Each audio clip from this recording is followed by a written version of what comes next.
बिस्मिल्लाहिर्रहमानिर्रहीम। अस्सलामु अलैकुम नाज़रीन, तमाम तारीफ़ें उस ज़ात पाक की जिसने ये कायनात तख्लीक की और दुरूद सलाम आखिर ज़मान नबी हज़रत मोहम्मद सल्लल्लाहु अलैहि वसल्लम की ज़ात पाक पर जिनकी वजह से ये कायनात तख्लीक की गई।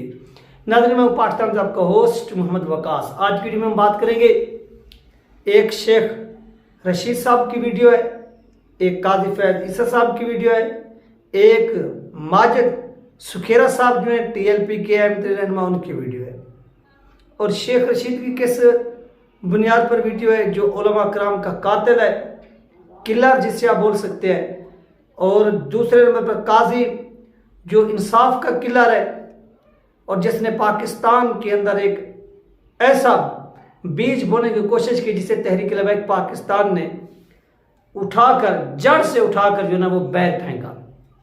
तो ये सारे के सारे मामला आप लोगों के साथ वीडियो के अंदर शेयर होंगे। चैनल पर नए तो इसको लाजमी सब्सक्राइब करें, वीडियो को शेयर करें और कमेंट्स भी करें। जितनी बहन भाई देख रहे हैं आपसे रिक्वेस्ट है। नाज़रीन, माजिद साहब ने एक कॉन्फ्रेंस की है कि किस तरह से एक गुस्ताखी का मामला वहाँ पर चल रहा है, ID जो है ना वो हैक की गई, फिर इस तरह जो एक वहाँ से इंफॉर्मेशन मिली, तो ये भी इस वीडियो के अंदर हम देखते हैं। और उनका जिस तरह से काजी के ऊपर लानतें भेजी जा रही हैं लंदन के अंदर, तो ये भी इसको सुनने के बाद मजीद अब इसके डिटेल के साथ बात करेंगे। तो सबसे पहले आपने इनको सुनना लाजमी है ताकि आपको पता चल सके कि ये गद्दार पाकिस्तान को किस तरह से नुकसान पहुंचाकर पाकिस्तान से क्या हो गया रफा दफा। तो आइए वो सुनते हैं। भाई साहब, एक बात शहर में इस वक्त जो काफी मशहूर है, मुल्ज़िम की जो ID है वो फेक ID से वो उसकी पोस्टें हो रही थी। कोई FIA का कोई बंदा उसमें इन्वॉल्व है, इस हवाले से आपके पास कोई मालूमात है? वो FIA का बंदा नहीं इन्वॉल्व। मेन विक्टिम हमारा है तौसीफ शहजाद, जिसके नाम से ये ID चलाई जा रही थी जी। उसने जो बंदा फराम किया कि इस अमल में मैं नहीं शामिल था, ये मेरे नाम की ID, मुझे शक है कि फलां फलां फलां चला रहा होगा। जो उसमें पहली गिरफ्तारी हुई है उसने इस चीज़ का इकरार किया है कि ये ID तौसीफ शहजाद नहीं चला रहा था, ये मैं ही चला रहा था जी। उस बंदे ने निशाना जो बंदा उसने कहा। हर बंदा खुद को गुनाह कहता है, किसी ने कभी चोरी करके खुद को चोर नहीं कहा। जब तफ्तीश मुकम्मल होगी वो इंशाअल्लाह ताला दूध का दूध पानी होगा।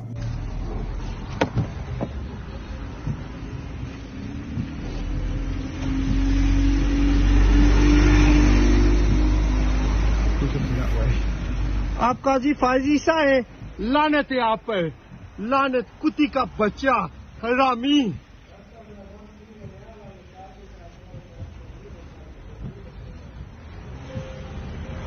मुल्क को आपने तबाह कर दिया है, हरामी बास्टर, कुत्ती का बच्चा है तू।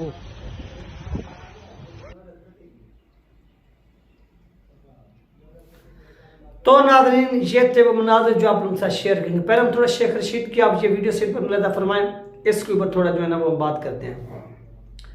नाज़रीन, ये रेमेड इज्तिमा के मुनाज़िर है। बेशक उनका जो भी मसलक है अपनी जगह पर, लेकिन हमारा फोकस शेख रशीद है कि ये शेख रशीद जो उलमा कराम का किलर है, ये उलमा कराम की महफिल में मुहाफिलों में किस तरह से क्यों जाता है।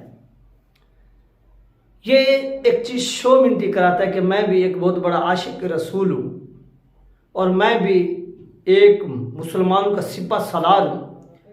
और अगर आप इसके हाथ देखें ना, हाथ तो इसके सारे के सारे जो हाथ है वो खून के साथ रंगीन है।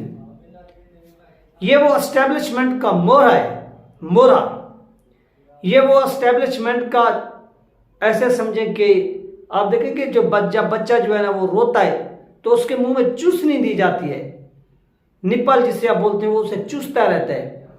और जब एस्टेब्लिशमेंट अपने मकासद हासिल करना चाहती है तो वो इस तरह इन निपलों को, इन चूसनियों को आवाम के सामने ला देते हैं और इनको वो क्या करते हैं, इस्तेमाल करते हैं। और ये इस्तेमाल जिन्हें फिर जिस तरह से वो निपल, वो चूसनी एक्सपायर हो जाती है, इसी तरह से जब ये एक्सपायर हो जाती है तो इनको उठाकर रद्दी की टोकरी में फेंक देती है। और हमने ये अपनी आंखों से मुशाहिदा किया है कि TLP के खिलाफ इनको इस्तेमाल किया किसने, पाकिस्तान की एस्टेब्लिशमेंट ने।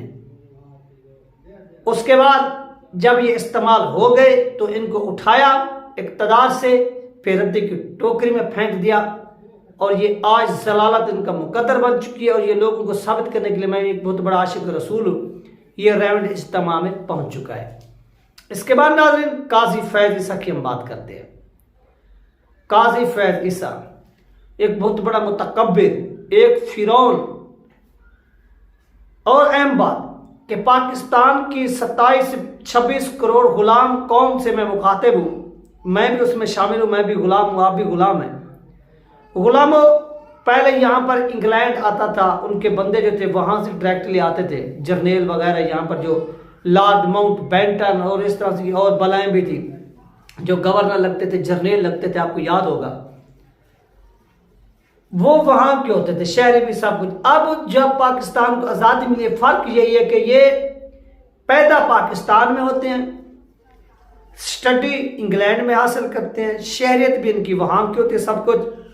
फिर ये मुलाजमत पाकिस्तान में इख्तियार करते हैं, और पाकिस्तान में मुलाजमत इख्तियार करने के बाद वही का वही निज़ाम है, सिर्फ नाम क्या हुआ है, मुत्तहिदा बरसगीर का जो नाम है, या मुत्तहिदा हिंदुस्तान का, वो दो इसमें डिवाइड हुआ है, एक पाकिस्तान, एक हिंदुस्तान। और आज भी वो जो सर्विसेज है वो इंग्लैंड के जो पालतू हैं वो पाकिस्तान में सर अंजाम दे रहे हैं। आप बाजवा को देख लें कहाँ गया, आप रहील को देख लें कहाँ गया, आप कियानी को देख लें कहाँ गया, आप इसी काजी को देख लें कहाँ गया, उसी अपने आबाई मुल्क में। और ये गुलाम कौम आज भी नारे लगाते हैं कि पाकिस्तान आज़ाद है, पाकिस्तान आज़ाद नहीं है। ये बात आप एक्सेप्ट करें।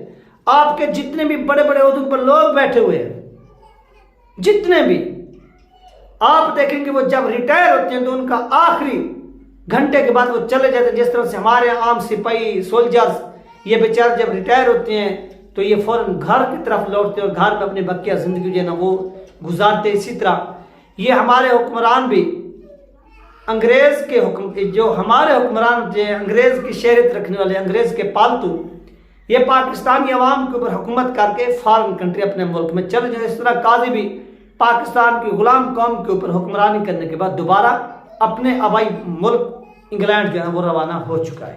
तो ये इतनी सी आज़ादी है जो हम गुजार रहे हैं। और इसके बाद नाज़रीन माजिद साहब की हम बात करते हैं। माजिद साहब ने नाज़रीन जो कॉन्फ्रेंस की है, ये कॉन्फ्रेंस उन्होंने बिल्कुल 100% ठीक की है, लोगों को बताया कि असल हकीकत क्या है, हक़ाइक़ क्या है। नाज़रीन जैसा कि आप जानते हैं कि आजकल सोशल मीडिया का दौर है। पहले लोग गुस्ताखी करते हैं, जब वो पकड़े जाते हैं वो फिर उनके पास एक बहाना आ जाता है कि भाई मेरी जो आईडी थी वो हैक हो गई है।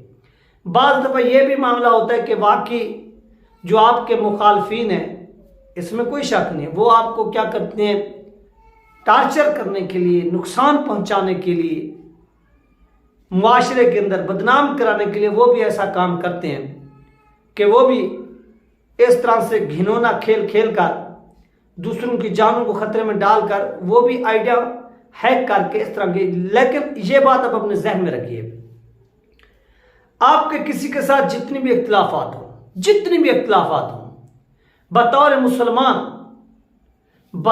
मुसलमान नौज बिल्ला आप किसी की भी आईडी हैक करके आप गुस्ताखाना मवाद पब्लिक नहीं कर सकते, आप सोच भी नहीं सकते। आपका इख्तिलाफ मेरे साथ है ना, आपका इख्तिलाफात अपनी बिरादरी के बंदे के साथ है ना, या रिश्तेदार के साथ है, नौज बिल्ला क्या आपका इख्तिलाफ हजूर पाक सल्लल्लाहु अलैहि वसल्लम की ज़ात के साथ हो सकता है? जवाब मिलेगा कि नहीं हो सकता। तो इससे ये बात वाज़ेह होती है कि जो भी आईडी को हैक करता है या इस तरह का मवाद इस्तेमाल करता है, पब्लिक करता है, उसका फिर ईमान से या इस्लाम से दूर दूर तक जो है वो कोई ताल्लुक नहीं है। यह बात हमें क्या करनी पड़ेगी, एक एक्सेप्ट करनी पड़ेगी, माननी पड़ेगी। और इसके ऊपर उन्होंने प्रेस क्लब में जिस तरह से कॉन्फ्रेंसेस की है, माजिद रिजवी साहब ने, मैं उनको सलाम पेश करता हूँ। और जिस तरह से काजी जलील हो रहा है, ये इसका मुकद्दर बन चुका है। और जो इसकी हमदर्दी में पाकिस्तान के अंदर खड़े होकर कॉन्फ्रेंसेस कर रहे हैं, वो पाकिस्तानी कौम के सबसे बड़े गद्दार हैं। और उन गद्दारों को चौकों और चौराहों पर लटकाना चाहिए ताकि उनकी हकीकत भी कौम के सामने है कि ये अंग्रेज के क्या है, पालतू हैं। ये 3 नाज़रीन अहम 3 अपडेट जो आप लोगों के साथ शेयर की गई। जैसे मज़ीद अपडेट मिलेगी वो भी आप लोगों के साथ शेयर कर दीजिएगा। अब अपना ख्याल रखिएगा और मुझे दो में याद रखिएगा। मिलते हैं नेक्स्ट वीडियो में। अल्लाह।